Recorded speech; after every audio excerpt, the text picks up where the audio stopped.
Aleluia, Pai. Louvado seja Deus. Glória a Jesus. Saúdo a todos na paz do Senhor Jesus. Irmãos, vamos dar continuidade na nossa meditação na Santa Palavra de Deus. Nós estamos meditando hoje, já no segundo dia, né? No livro de 2 Coríntios, capítulo de número 9, né? E nós esbarramos ontem aqui nesta palavra aqui, né? Aleluia, Pai, louvado seja Deus. Quanto à administração que se faz a favor dos santos, não necessito escrever-vos, porque bem sei a prontidão do vosso ânimo, da qual me glorio de vós para com os macedônios, que a Acaia está pronta desde o ano passado. E o vosso zelo tem estimulado muitos, mas enviei estes irmãos para que a nossa glória acerca de vós não seja vã nessa parte, para que, como já disse, possais estar prontos, a fim de, se acaso os macedônios vierem comigo e vos acharem desapercebidos, não nos envergonharmos nós, para não dizermos vós. Deste firme fundamento de glória, portanto, tive por coisa necessária exortar estes irmãos, para que primeiro fossem ter convosco e preparassem de antemão a vossa bênção já antes anunciada, para que esteja pronta como bênção e não como avareza. Aleluia, Pai, louvado seja Deus. E digo isto, que o que semeia pouco, pouco também ceifará. O que semeia em abundância também ceifará. Cada um contribua segundo propôs no seu coração, não com tristeza ou por necessidade, porque Deus ama ao que dá com alegria. E Deus é poderoso para tornar abundante em vós toda a graça, a fim de que tudo sempre, em tudo toda suficiência, superabundeis em toda boa obra. Conforme está escrito, espalhou, deu aos pobres, a sua justiça permanece para sempre. Aleluia, Pai, louvado seja Deus. Ora, aquele que dá a semente ao que semeia, e pão para comer, também multiplicará a vossa sementeira, e aumentará os frutos da vossa justiça, para que em tudo enriqueçais, para toda a beneficência, a qual que por nós se deem graças a Deus. Porque a administração desse serviço não só supre as necessidades dos santos, mas também redunda em muitas graças que se dão a Deus. Visto como, na prova desta administração, glorificam a Deus pela submissão que confessais, quanto ao Evangelho de Cristo, e pela liberalidade de vossos dons para com eles, e para com todos, e pela sua oração por vós, tendo de vós saudades, por causa da excelente graça de Deus que em vós há. Graças a Deus, pois pelo seu dom inefável. Aleluia, Pai, louvado seja Deus. Amém, irmãos? Aleluia, Pai, louvado seja Deus. Irmãos, nós estamos aqui já nessa meditação, né? Nós vamos estar meditando detalhadamente a partir do versículo de número 3, que foi onde nós esbarramos ontem, né? Nós damos sequência nesta palavra extraordinária que Paulo dava aqui junto aos irmãos, né? Mostrando o valor que tinha os irmãos da igreja ali da Acaia, né? Aleluia, era uma igreja exemplar, né?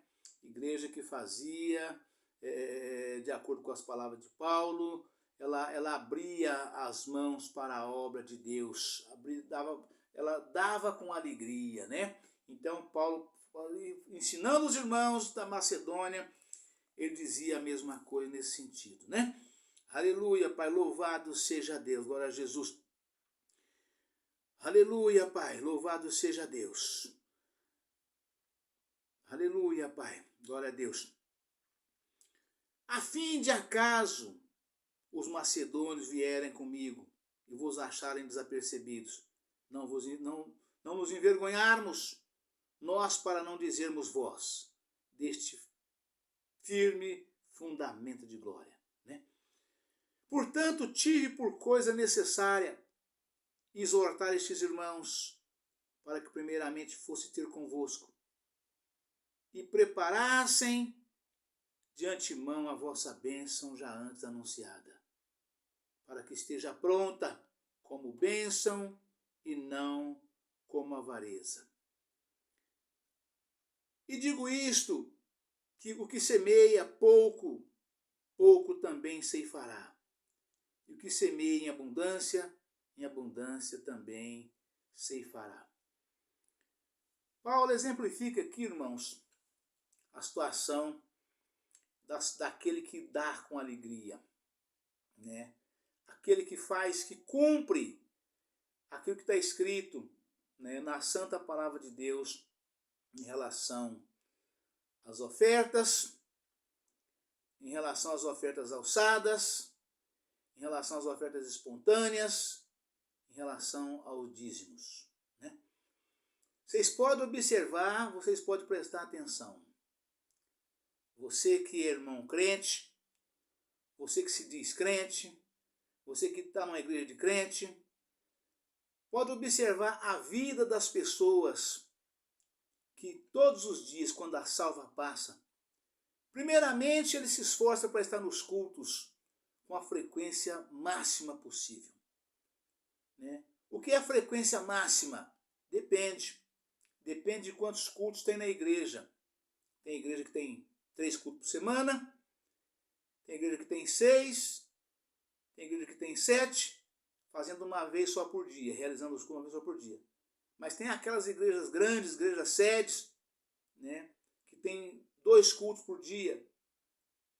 Tem dia que tem 3, né? Todos os dias tem um culto por semana. Mas tem dia que já tem 2, tem dia que tem 3. Então o irmão que se esforça para ter o máximo de frequência nos cultos é um irmão mais abençoado do que aqueles que não vão porque não quer. Não é do que aqueles que vai uma vez só por mês porque não pode ir outro dia, não. Essa comparação é feita com irmãos que podem ir todos os dias, mas não vai nem uma vez por semana. Uma semana vai, outra não vai. Né? Então esses irmãos que vai todos os dias têm uma vida extremamente abençoada. Né? Eu observo isso, irmãos, desde quando eu era católico. Aquelas velhinhas que cuidam da igreja, tá todo dia ali, são velhinhas abençoadas. São uns verdadeiros cerninhos. Estão velhinhas, 70, 60, 70, 75, 80 anos. E você olha para ela, está cheia de vida. Irmãzinhas, aquele cerninho, andando em pezinha, aquele sorriso nos lábios, aquele semblante alegre. Está todo dia ali cuidando. Desde quando eu era católico eu observava isto. Né? As irmãs cerninhos. Irmã que está todo dia cuidando da casa de Deus. Né? E muito mais agora, irmãos, na igreja de crente. Porque nós agora estamos andando rigorosamente, verdadeiramente, segundo a santa palavra de Deus. Né? Porque todos nós somos criatura de Deus. Não existe, irmãos, em igreja nenhuma. Até aquele que não tem igreja, até os desigrejados, também é criatura de Deus. E Deus ama todos, Deus quer cuidar de todos. Né? Deus quer que todos vá para frente. Deus quer que todos vivam. Deus quer que todos sejam abençoados. Deus quer que todos alcancem a salvação de Deus. Mas vida abençoada, irmãos, vida abençoada também na parte material, é somente para aqueles que abrem a mão para a obra de Deus. Aqueles que não abrem a mão para a obra de Deus, aqueles que fecham a mão, aqueles irmãos que vão para a igreja todo dia, né? Fica escolhendo as notas menores dentro da carteira ou no bolso para colocar na salva. né? Não vou dizer que ele não tenha compromisso, né? Mas leva aquele pacote de dinheiro no bolso, às vezes, fica escolhendo aquelas notinhas, a nota mais pequena para colocar na salva. Tá vendo que a igreja está precisando de uma pintura. A igreja, o templo, eu estou falando do templo, a igreja está precisando comprar cortinas novas, está precisando flores para o altar, está precisando vasos de flores, está precisando comprar cadeiras, bancos, e as pessoas podem, não ajudam e não faz, né? Os irmãos vêm sentar em cadeira com ponta de cabeça de prego, rasgando a roupa dos irmãos, das irmãs, afundando na perna, né? E as pessoas não ajudam. Essas pessoas, irmãos, não têm uma vida abençoada, abundante, transbordante, de acordo com a santa palavra de Deus. É crente, é evangélico, é cristão, está ali, mas não ajuda a obra. Você nem vê os irmãos, quando a salva passa, quando o pastor começa a cantar, chama os irmãos à frente para pegar as salvas, né? Eu cresci, eu me converti, do lado dos irmãos, um irmão homem passa a salva. Do lado das irmãs, uma irmã mulher passa a salva. Não que não possa ser vice-versa ou passar dos dois lados, mas é para colocar os dois para trabalhar, para que ambos tenham as mesmas oportunidades, para não ser rejeitado como era nos tempos dos apóstolos, que as irmãs, que houve uma contenda entre os irmãos e as irmãs, porque as viúvas dos gregos eram deixadas de lado. Então, para que isso não seja dessa forma, o pastor chama tanto um irmão como uma irmã para ir à frente, pegar a salva para poder passar. Você vê aqueles irmãos que na hora que a salva vem, nessa hora vai cantar o cântico das ofertas, você vê que tem pessoas que levantam do banco e vai para o banheiro. Para quê? Para a salva passar no lugar que ele estava e ele não dá oferta. Ele não dá oferta, ele não pega o envelope de voto para trazer voto, ele não faz. Você pode observar, esses irmãos nunca têm uma vida abundante, transbordante das bênçãos do Senhor. Está sempre ali, mas está sempre com problema. Todo dia que você encontra com ele para conversar com ele, e aí, irmão, pai do senhor, irmão, tudo bem, irmão? Pai do senhor, irmão, tudo bem, irmão? Não, irmão, tá bom, irmão, estou numa luta, irmãos. Mas estou numa... Vocês podem observar, é sempre assim. Os irmãos e as irmãs que fecham as mãos, que tem dó do dinheiro, que faz conta do dinheiro, eles não têm uma vida abundante, transbordante. E é disso que Paulo está falando aqui. Desses irmãos que doam, que dá, né? Que ajuda, que faz oferta, faz voto, pega envelope, participa das campanhas. Esses irmãos têm a vida muito mais abençoada que os outros. Eles não só têm para eles, no Salmo 37 afirma isto, né? Eles não só têm para eles, mas têm também para... Eles não pedem emprestado. Eles não só têm para eles, mas têm também para emprestar para os outros. Salmo 37 afirma isso categoricamente. Os irmãos que abrem a mão para a obra de Deus. Deus abençoa de tal forma, irmãos. No geral, a sua vida é extremamente abençoada.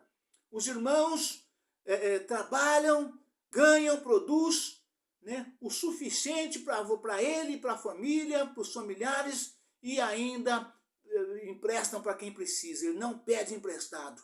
Né? Salmo 37 fala disso e Paulo está falando exatamente isso aqui, dessa forma. Né? É coisa tremenda, irmãos. Irmãos que ajudam a obra de Deus com amor, que abre a mão. Né? Você não precisa fazer mais do que você pode. Paulo explica bem, deixa isso bem claro. Ninguém precisa fazer mais do que pode. Faz o que você pode, mas não se esconda. Né? Não fique escondendo daquilo que você pode e não ajuda. Porque se sobrar, né? Se sobrar aquilo que você põe na salva, ofertas, votos, dízimos, não é problema seu o que o pastor vai fazer com ele. É problema do pastor com a igreja. Você tem uma grande oportunidade de ter a sua vida abençoada quando você ajuda. Deus está vendo tudo. Deus está contemplando tudo. Ele quer te abençoar, mas Ele quer ver o tamanho da sua fé. Né? Ele quer te dar em abundância, mas você só dá mendigando. Né?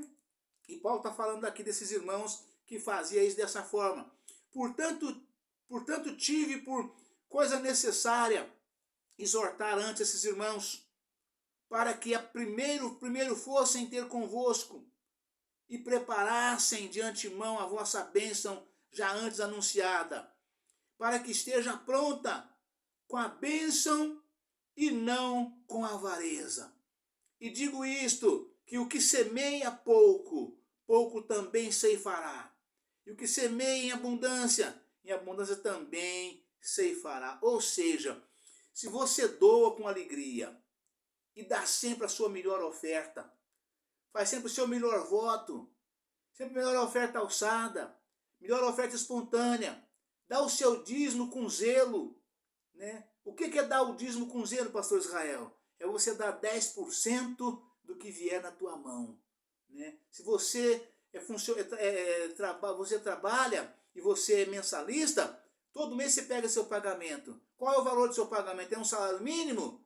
1.320? Então o seu dízimo, irmãos, o seu dízimo é 132. Você quer saber o valor certo? O seu dízimo diante de Deus, para você honrar, ser uma pessoa honrada diante de Deus, o seu dízimo é R$132 mensais. Esse é o seu dízimo, né? Você não precisa dar mais nem menos. Esse é o valor do seu dízimo, né? O que você dá fora disso é oferta, né? Oferta espontânea, ofertas alçadas e votos que você fizer, né? Mas o seu dízimo ele é obrigatório. Você tem que devolver seu dízimo. Porque Deus... Por quê? Porque as pessoas que têm a vida miserável, pessoas, pode observar, pessoas que negam o dízimo do Senhor, né, de devolver na igreja, né, ele tem na vida dele um mundo de maldições. Mesmo sendo crente, tanto na igreja, né, mas tem coisas que não tem como. A palavra de Deus afirma categoricamente, né, tudo que nós pedimos para Jesus, clamarmos a Ele, né, entregarmos nas mãos dele, né, Ele faz por nós. Ele faz. Se nós pedimos com sinceridade de coração, seja enfermidade na família, nossa ou na família, seja pessoas viciadas na família, né, qualquer tipo de vício, do cigarro, bebidas alcoólicas, drogas, tudo que nós pedimos, Jesus é Ele quem resolve para nós, né? Mas tem uma coisa que a palavra afirma categoricamente, né? Tem uma coisa que somente Deus, o Pai, pode resolver, né? É o devorador na vida das pessoas. Pessoas que trabalham, têm bom emprego, têm bom salário, né? Mas o pagamento não alcança não alcança aquele empréstimo que faz depois de 20 dias, que se o nome daquele eu parei faz tanto tempo de trabalho que eu nem lembro mais o nome, né?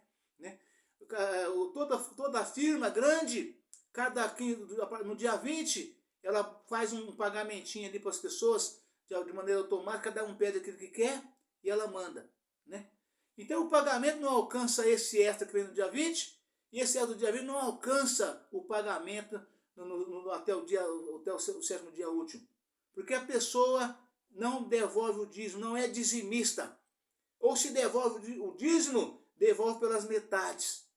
Aquilo que você não dá, você pode observar, mesmo estando na igreja, de tempo em tempo acontece alguma coisa na sua vida que você é obrigado a gastar um valor 3 vezes maior do que o dízimo que você deveria ter dado e não deu. É maldição de Deus? Não, não é maldição de Deus, não. É o devorador. Porque para repreender o devorador, somente Deus, quando você devolve o dízimo. Se você não é dizimista, você tem maldição na sua vida. Algum tipo de maldição você tem, porque você não é dizimista, né? E somente Deus repreende o devorador quando você dá o dízimo. Está lá em 2 Crônicas, capítulo 7, né? Versículo 14. Somente quem devolve o dízimo, e devolve o dízimo na totalidade, no valor exato que tem que ser, é 10% do que vier na tua mão. Eu não sou assalariado, pastor. Eu quero devolver, eu gostei dessa palavra, eu quero devolver meu dízimo a partir do mês que vem. Como é que eu faço? Eu sou mototaxista. Tá? Um exemplo apenas, né? Então, como é que você faz? Todo dia você trabalha e no final do dia você faz um fechamento daquilo que você faturou naquele dia. Você faturou R$ 120 naquele dia, né? Você vai separar naquele dia R$ 12 e vai colocar numa caixetinha de sapato à parte. Você vai fazer isso na segunda, na terça, na quarta, até terminar o mês. Terminou o mês, seu dízimo está separado. Você vai devolver seu dízimo naquele dia? Você quer ser fiel, dizimista fiel? Você vai pegar aquela caixetinha, você vai contar quanto deu ali, colocar no envelope, sobrescritar e vai levar e vai entregar na igreja. Você vai ver como é que a sua vida vai mudar a partir daquele dia. Você vai comprar uma moto nova, você vai comprar um táxi novo, você vai comprar um caminhão novo, você vai comprar um barco novo. Tudo isso por você trabalhar, porque Deus repreende o devorador. E Deus ama o que dá com alegria, né? Então, é disso que Paulo está falando aqui. Aquele que semeia pouco, pouco também recebe. Aquele que semeia muito, muito também recebe. Sobeja, sobra. Você não pede emprestado. Deus repreende. E quando Deus repreende o devorador na sua vida, repreende tudo. Enfermidades, miséria, drogas, vícios, no modo geral. Porque você é dizimista fiel da casa de Deus. Não te falta emprego, não falta salário, não falta ganho, não falta nada, né? E aí tudo flui de maneira extraordinária na sua vida, porque Deus repreendeu o devorador. Amém, irmãos? Deus abençoe a todos, um forte abraço. Ficam todos na paz do Senhor Jesus. Amanhã estaremos de volta com um novo vídeo, uma nova mensagem em nome do Senhor Jesus. Amém?